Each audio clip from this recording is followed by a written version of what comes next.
Binary base কত 2 না, এই বেস 2 গিয়ে কিন্তু ওরে সাহায্য করবে। আমরা কিন্তু এই জিনিসটা কিন্তু জানি যে ভাইয়া বাইনারি বেস কত 2 না, এটা ছোট্ট করে এখানে লিখবা। এখন দেখো একাস কতলে 10 হইবে, আমরা এভাবে পড়ছি না ছোটবেলা থেকে।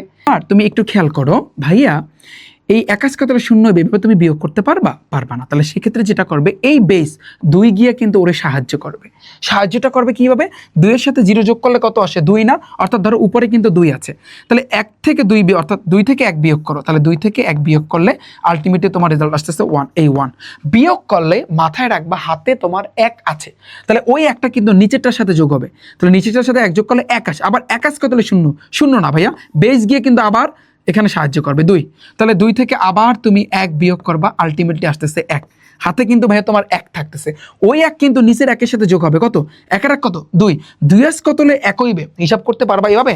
না ভাইয়া। তাহলে কারণ মাথায় রাখবা নিচেরটা যদি বড় হয় উপরেরটা যদি ছোট হয়, ও ক্ষেত্রে তুমি বিয়োগ করতে পারবা না। তাহলে এখন এখানে কিন্তু 2 আছে, কারণ ওই হাতের 1 ছিল, তাহলে এই বেস গিয়ে কিন্তু ওর সাথে যোগ হবে, তাহলে 2 এর সাথে 1 যোগ করলে কত আসে ভাইয়া? 3। তাহলে 2 কতলে 3 হবে, মানে 3 থেকে তুমি ভাইয়া 2 বিয়োগ করবা, আলটিমেটলি তুমি পাবা এখানে 1। হাতে কিন্তু ভাইয়া তোমার 1 আছে, হাতে কিন্তু 1 আছে, কারণ বিয়োগ করলে 1 থাকে। ওই 1 থেকে 1 বিয়োগ করলে কত আসে ভাইয়া? 1 থেকে 1 বিয়োগ করলে আমরা জানি 0 আসে। এই যে 0 আমরা কিন্তু দিয়ে দিলাম, শুরুতে তো 0 দেওয়া লাগে না, তো আলটিমেটলি কিন্তু 1 on 1 আমাদের কিন্তু অ্যান্সার কিন্তু ভাইয়া হচ্ছে কিন্তু এটা। বুঝতে পারছি আমি বুঝতে পারছি আমাদের অ্যান্সার কি 1 on 1 এটা। তাহলে এটা গেল, কারণ এখানে এটা তুমি এটা দিয়ে দিতে পারো।